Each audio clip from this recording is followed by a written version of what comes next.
What is up, chat? What is up? What is up, guys? You know, I haven't posted a video in like a minute. But yeah, I think today is just gonna be like a little reaction video, you know. So I hope you guys enjoy. Make sure to smash the like button for any more videos just like this. And yeah, let's go. Today we are reacting to evil human experiments. Well, yeah. So that's what we're reacting to. Let's go. You know what I'm saying?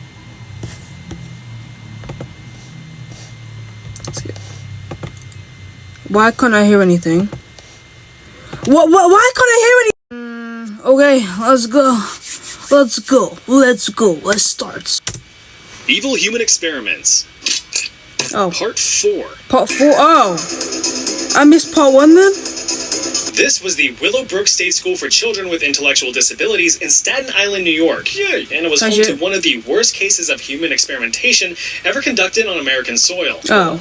Originally constructed in 1942 as a United States Army hospital, the facility was quickly converted to a state-sponsored mental institution in That fucking bear is scary, bro. Ugh. No, like, imagine that in your room and it's just there in the corner. Nah, boy.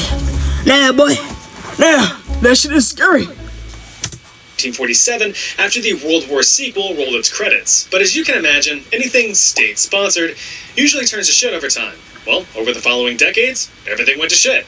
Originally designed to house 4,000 students, the school was bursting at the seams as it struggled to contain over 6,000. Poor funding and understaffing led to abhorrent living conditions for the children and young adults who called the facility home. Although the school advertised proper care and treatment for its students, the reality was far different from this facade that they tried to sell. Reporters who visited the school wrote of the horrors within the walls, documenting the absolute filth and neglect that these children were experiencing. Children pointlessly wandered or sat isolated throughout the day, some children locked in rooms for... I'm sorry. I'm sorry. I'm sorry. Like, yo! What's going on there? Like, are you sure these are children? Like, cause like, are you sure these are children? Cause, yeah. Wow. Okay. For hours on end, and some savagely beaten by their supposed caretakers. No treatments were being administered, no attention given, no attempts at any education whatsoever. Now, this isn't to say that the entire staff was cruel. Some of the nurses did try their best to care for patients using what little resources they had, but like I said, the entire school was critically understaffed, with some single caregivers given responsibility for over 100 children each. That's messed up. There's no feasible way to provide an adequate level of care when you're spread so thin. Any staff who spoke out about this were either silenced or fired.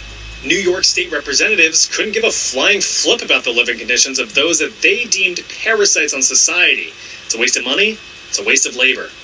Now, on top of all of this, the horrendous living conditions of filth and neglect made way for a worse threat: disease. By 1958, nearly 90% of the children at WillowBrook were infected with hepatitis, with most new arrivals contracting it within days. In order to address this, yeah, so in other words, they're basically messed up. Like, yeah, I would search up what hepatitis is, but you know my black ass can't be asked, dog. But that's messed up, though. They called in an expert. Dr. Saul Krugman. Hello. He was the leading physician in the study of hepatitis at the time, so understandably, he was the right man for the job. You see, hepatitis had been wreaking havoc across known human history, dating all the way back to the times of the ancient Greeks. The big bearded daddy of medicine himself, Hippocrates, documented outbreak symptoms of fever, liver damage, and yellowing skin. The same symptoms as hepatitis. Wait, hold on. Let me go back to the thing real quick. Like, what was under this? The big bearded daddy of medicine himself, Hippocrates, documented outbreak symptoms of fever, liver damage, yellowing skin, dark piss, itchy knees, engorged ankles, and just sleepy, I suppose. damn. That's messed up. Liver damage and yellowing skin, the same symptoms as hepatitis. With the virus having a recent outbreak on American troops during World War II, Krugman wanted to release humanity from its grasp by any means necessary. To do that, he needed data. To get that, he needed subjects. The children. Well, they wouldn't be able to consent to such experiments now, would they? The harsh truth is that most of these kids had limited mental function as it was, but there was a little thing called the Declaration of Helsinki that would prove useful. In case you're unaware, after the Nuremberg medical trials where Nazi doctors and nurses were tried for their war crimes, a medical code was developed, the Nuremberg Code. Established in 1947, the code brought forth a set of 10 ethical principles for human experimentation. As we know, human experimentation is a medical necessity. There's no ifs, ands, or buts about it. But there are more ethical approaches that we can take to be respectful of those whom are being experimented on. Things like voluntary informed consent, or the subject's right to withdraw from experimentation if they feel that they are in danger. But just to be clear, the code was not legally binding. It was just a strong set of guidelines. In 1964, the Declaration of Helsinki was proposed, another set of ethical guidelines built from the Nuremberg Code but with a little bit more detail and some slight changes. For Krugman's case, these were the most important.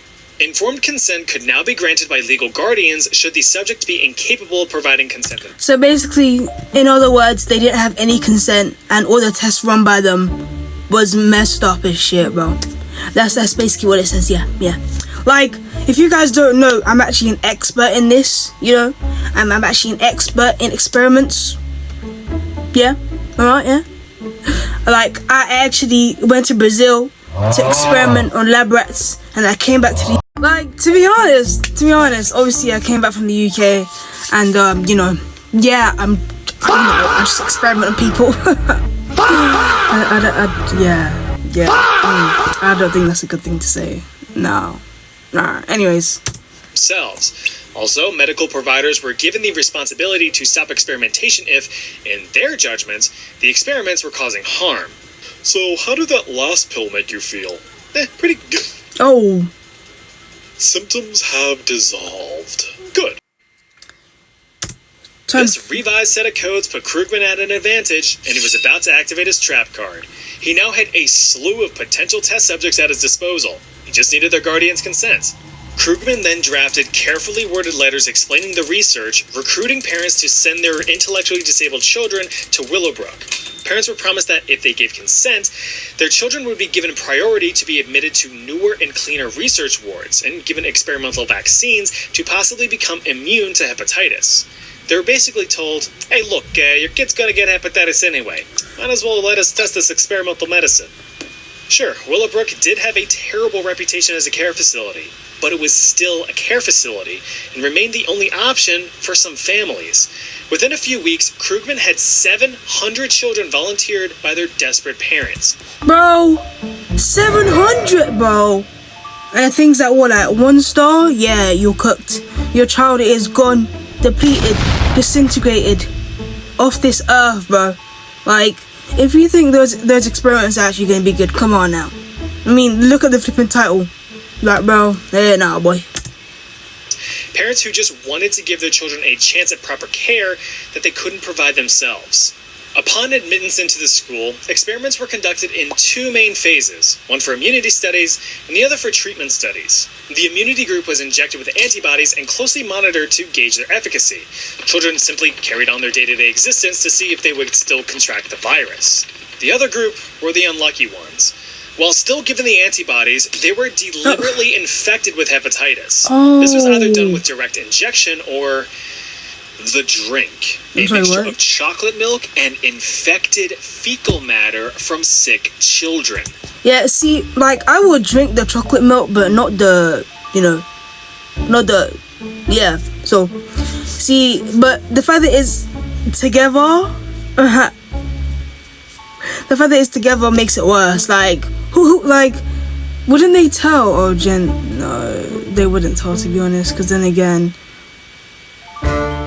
yeah, they're cooked. Yep. Those families who are waiting back for their children, they're cooked. Damn. Chocolate milk and doo-doo. Ugh. Yeah, They really did that. Through experimentation, Krugman learned the amount of the milk needed to cause infection and how long it would take for them to start showing symptoms. Children who managed to recover from the virus were then later reinfected to test for any developed immunities. Krugman looked on as these children suffered, their skin and eyes turning yellow, and them vomiting and refusing to eat. Despite the suffering, Krugman's research was successful. Not only did the experiment a suitable hepatitis vaccine, but helped identify both hepatitis A and B as separate variants. Okay. But of course, this didn't stop the criticism. The medical community was completely appalled by Krugman's actions. Although he provided the world with an exceptional discovery and medical progress, he did so while harming his fellow humans, which goes against the medical code of ethics. Paul Offit, a director of the Vaccine Education Center at the Children's Hospital of Philadelphia, stated that he didn't believe anyone is, quote, ever justified to inoculate a child with an infectious virus that might kill them. Furthermore, famed vaccinologist Maurice Hilleman stated that Krugman's research was, quote, the most unethical medical experiment ever performed on children in the United States. It wasn't until 1972 when Geraldo Rivera, a local investigative reporter, snuck into the WillowBrook school. Inside, he documented the atrociously inhumane living conditions and broadcast them to the world. It was only then did anyone learn the true horrors within the walls. Sure, there were reports in the past, but seeing was believing. Public outcry surrounding unethical experiments like the ones at WillowBrook, as well as the Tuskegee syphilis study, prompted government Dang, they done fucked up. Yo. officials to act. And by 1974, the National Research Act was put into law, requiring any federally funded research involving human subjects to be reviewed and approved by a designated review board. Despite various attempts to refurbish the school, conditions at WillowBrook never improved, leading to its eventual closure in 1987. Krugman, although facing initial backlash for his research, was later praised for his breakthroughs. How? His were swept under the rug as he became the president of the American Pediatric Society in 1972. He died peacefully several years later in 1995 at the age of 84. It's just tragic to think about the various types of human experimentation used throughout our history. I mean, if you look over here at this... What the... Oh, fuck. Oh, great. Do you know what your life is missing? No, but I bet you're about to tell me. Probably a good desk mat. Ah, there it is. How many nights did you... Yep. It's an advert. It's an advert.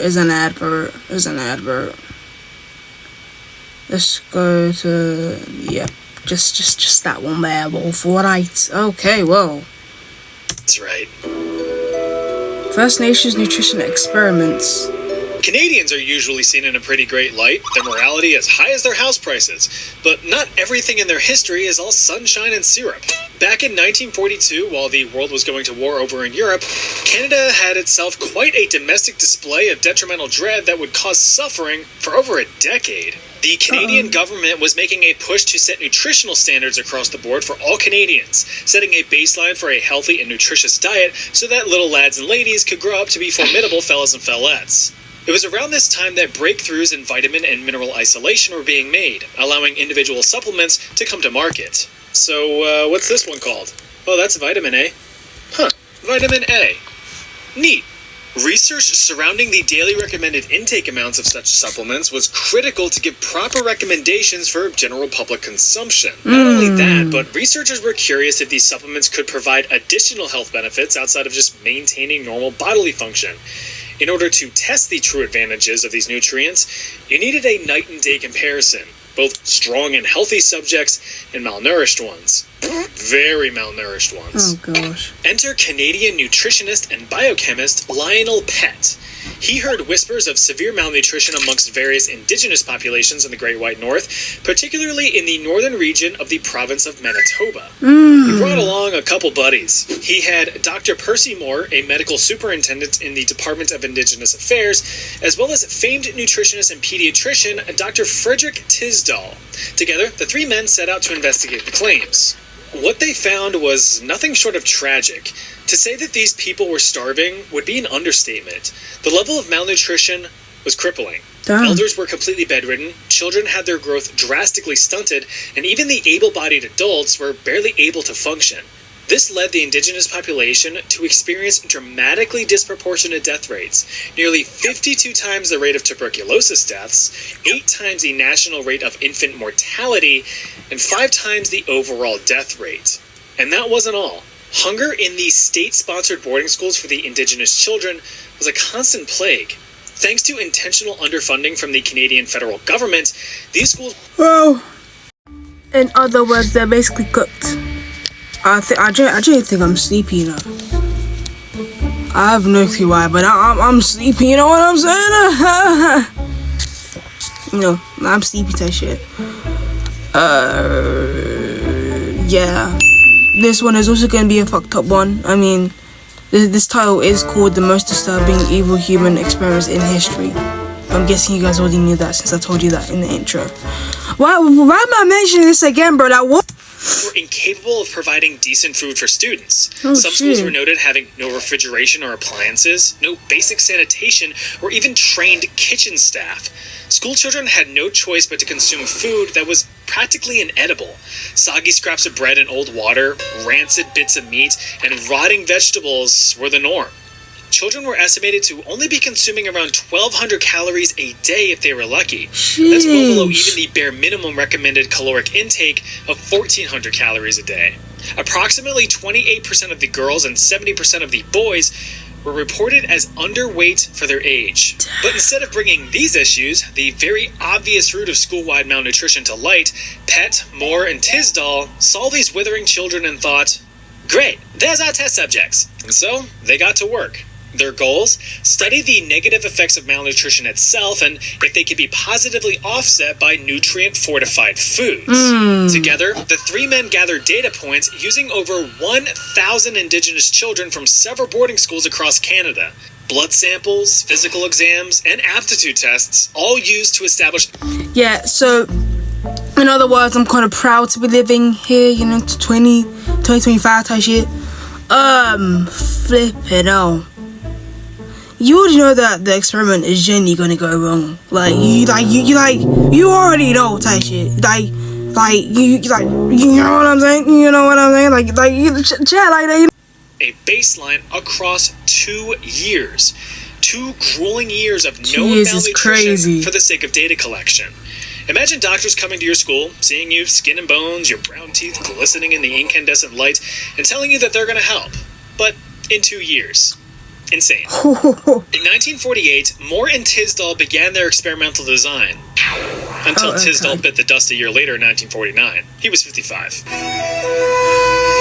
At the Port Alberni Residential School, students were noticed to have an abnormal riboflavin deficiency as a result of lack of dairy and vegetables. Riboflavin, also known as vitamin B2, helps the body convert food into energy. So the kids were given triple the amount of dairy milk allowance.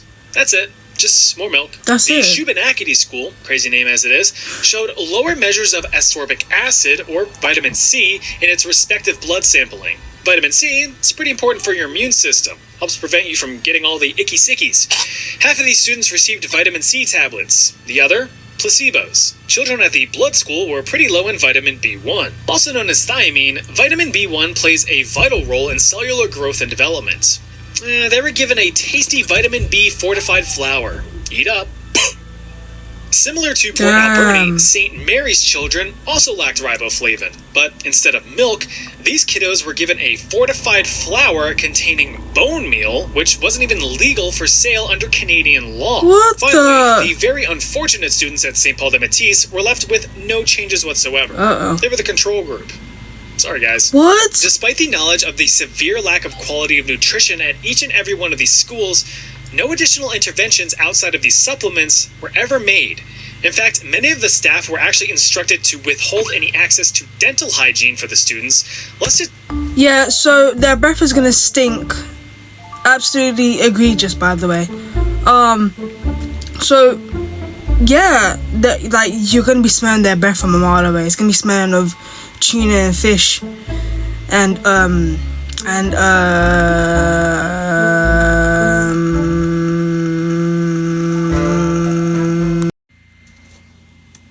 No unsafe from unethical medical curiosity. What? On the night of December 3rd, 1984, the city of Bhopal in the Indian state of Madhya Pradesh was in for a rude awakening. A silent death cloud crept across the city, with families abruptly torn from their sleep, aggressively coughing, their eyes inexplicably stinging, and their lungs desperate for fresh air. So now, imagine that as like a huge, massive fart, yeah? Someone just farted all over the place, and those symptoms is what happens. You're basically cooked. Yeah, I know someone who could genuinely do that and cause half of the UK to wipe out. And no, I'm not going to tell you who it is because Jenny can't be asked. So, yeah. Within hours, residents fled from their homes to seek refuge, but thousands lay dead in the streets and in their homes. The Bhopal disaster is considered to be one of, if not the, worst industrial accidents in the history of mankind. Damn. An accidental release of gaseous methyl isocyanate, a poisonous tearing agent compound, caused the death of nearly 20,000 impoverished Indian civilians, with nearly 2,000 of them being immediate and 8,000 in the following days. This disaster was the result of neglect and underfunding from the Union Carbide Corporation. Various budget cuts to the plant had caused huge gaps in safety and maintenance of chemical production equipment within the facility. Nearly 45 tons of poisonous gas was accidentally released across the city, killing livestock as well as entire families. It's estimated that as many as 500,000 people were directly affected by this disaster. What? The area surrounding the plant still remains contaminated to this day, even after some half-assed cleaning efforts. Residents living in the area have reported severe health issues years after the incident, many of which being crippling birth defects of those born in the wake of the disaster. As a bit of a band-aid, Union Carbide, the American corporation that owned the plant, paid a modern-day equivalent of $1 billion in compensation in 1989. The Indian government used some of these funds to open the Bhopal Memorial Hospital and Research Center in the late 90s, a hospital which, while open to any needy patient, also provided free medical treatment to any survivors, which at this point, nearly 2 decades later, were in the hundreds. But these survivors would soon be subjected to a new wave of suffering. The caveat made with the construction of the new hospital was that the victims would be studied to determine long-term effects of methyl isocyanate exposure. However, no supporting documentation has ever been found that this research was ever even conducted. Between the years of 2004 and 2008, the hospital was instead commissioned to run several clinical trials funded by various big-name pharmaceutical companies, including Pfizer, GlaxoSmithKline, and Bristol-Myers Squibb. Remember, it wasn't just a hospital, it was also a medical research center. It's right there in the name. The participants? 279 hand-picked patients, 215 of which were victims of the Bhopal gas leak with severe chronic conditions. But why pick them? Well, it's been suggested that since these victims were being treated on the government's dime, they were a bit more disposable. Clinical trials focused on testing various drugs and therapies for any adverse effects in humans. These included gastrosurgery, cardiology, psychiatry, and anesthesiology. Participants, if you could really call them that, were given no informed consent on the matter. One survivor who endured the trials... So basically, they're getting... what's the word? They're getting experiments on all the ologies. But what even were they? They were... Why are you laughing? Gastrosurgery, cardiology, psychiatry, and anesthesiology. Anesthesiology. See, I got it in the bag. Come on now, chat. Participants, if you could really call them that, were given no informed consent on the matter. One survivor who endured the trials was quoted saying, "They didn't tell me anything about the medicine. When they used to give me the medicine bottle, they used to make me sign a form which I had no clue about." In 2011, investigative journalists discovered and compiled the abhorrent trials in a comprehensive report which you can read in my description below if you're interested. Pfizer focused on antibiotic trials which caused terrible adverse effects. GSK sponsored illegal cardiology trials in collaboration with French pharmaceutical company Sanofi Aventis. Of the 57 patients in their trials, 5 died. There's evidence to support that at least 10 patients died as a result of these various trials. The companies responsible were found to have been in violation of many of the Nuremberg and Declaration of Helsinki principles. For example, any trial-related deaths must be thoroughly investigated and publicly reported in a timely manner. Some of these deaths weren't reported until months or even years later. That's messed up. Now, there was an ethics committee for the trials, which are supposed to be a third-party, non-biased group responsible for overseeing the ethics of the experiment, but get this. 13 of the 19 committee members were doctors performing the trials. Even the freaking ethics committee was unethical. Despite becoming aware of these very obvious and just completely abysmal red flags, the Drug Controller General of India simply sent a warning note to the hospital, which was basically just a big, cut it out, mister. In 2013, outspoken... I can't be keep on flipping cutting off for like no reason, so if half of the video is like wishy-washy, it's because of that, so that's why. Yeah, but okay. Of course, none were ever distributed. Gotta love corruption.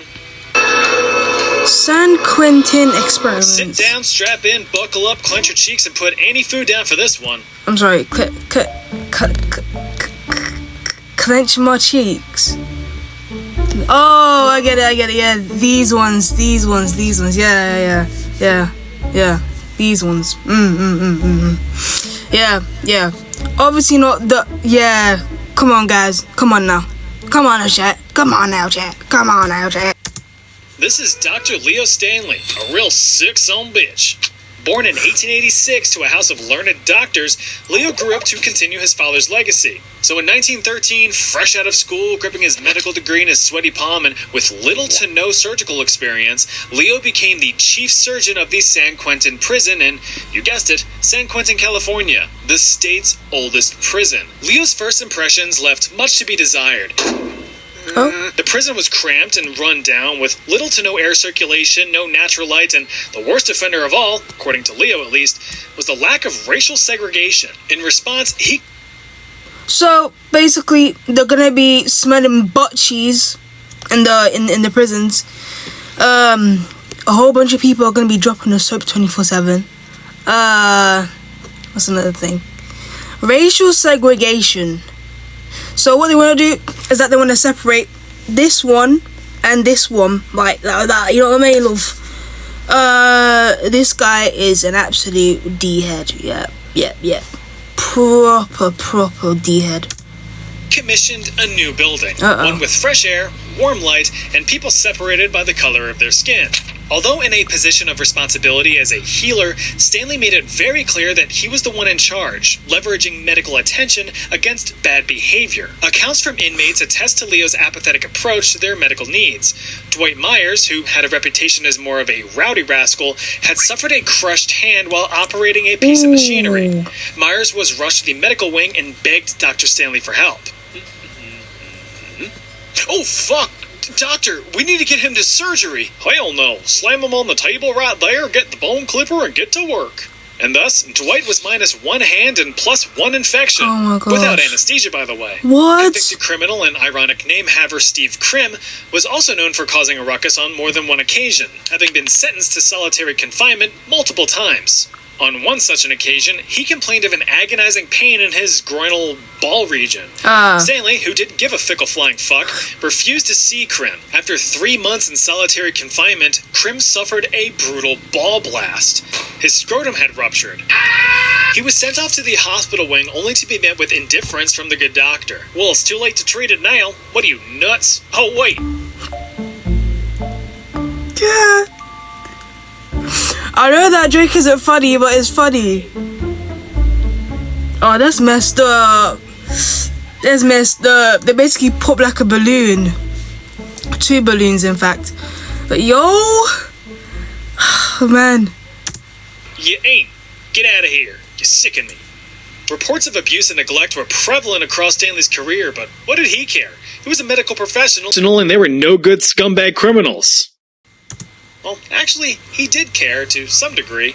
He wanted to figure out what made criminals criminals. You see, Stanley was a proud eugenicist. He was extremely vocal in his beliefs that criminals and other lowly humans should not be allowed to reproduce lest they slop out more human filth like themselves. In fact, during his tenure at San Quentin between 1913 and 1951, Dr. Stanley is known to have performed nearly 1,000 sterilizations, both voluntary and involuntary. He felt verily justified in his actions as he believed he prevented the birth of several would-be criminals. But sterilization was just a band-aid. Dr. Stanley wanted to find the source of the problem.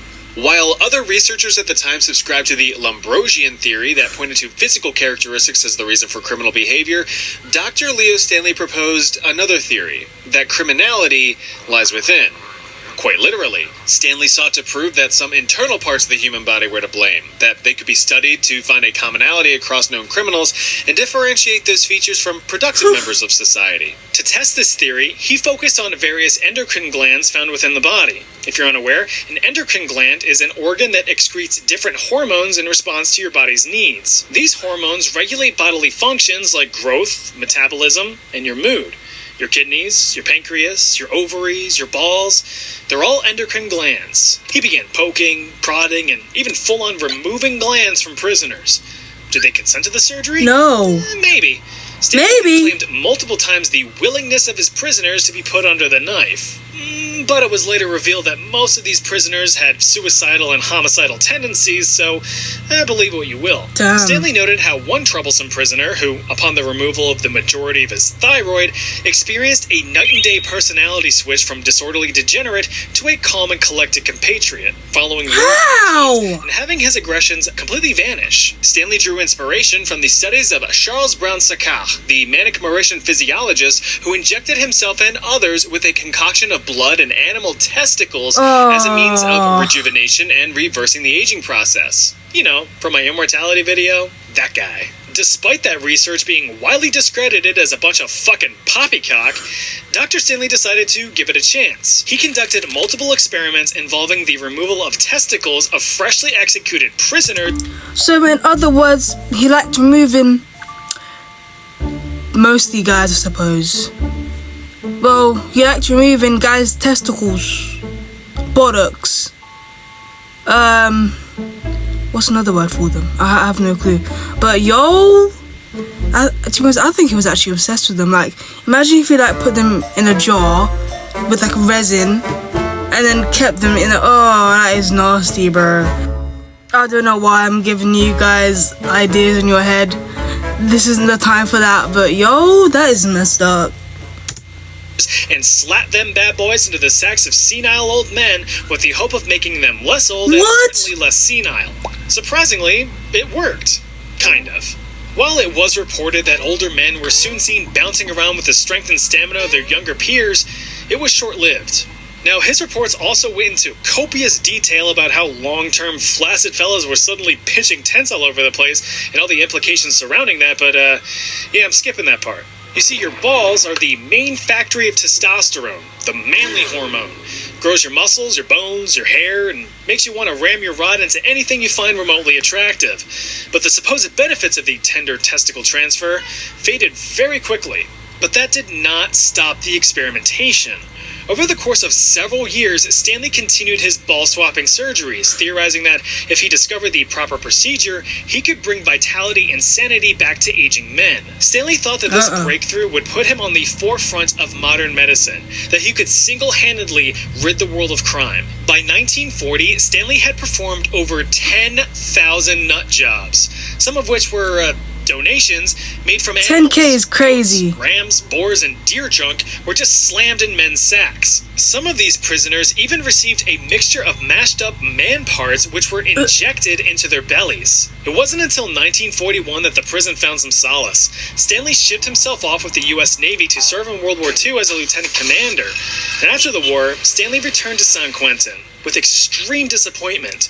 In his absence, the California Department of Corrections instead opted for clinical psychology to address underlying issues of criminality. Turns out, if you just ask someone why they are the way they are, sometimes that gets the job done. Who would have guessed? With the continued advance of both medical ethics and the study of endocrinology, fellow doctors started calling Stanley out on his bullshit, disregarding his work as utter insanity. Completely demoralized, Dr. Leo Stanley retired from the San Quentin prison in 1951. He opened up a quiet private practice for some years, but then died in 1976 at the age of 90. The brutal ballbuster had no kids. Pretty rough, huh? Want to learn more about evil human experiments, you sicko? That is crazy. But I wasn't expecting that last part like at all. So yeah. If you guys want more videos like this, make sure to smash the like button, and yeah, I'll see you next time.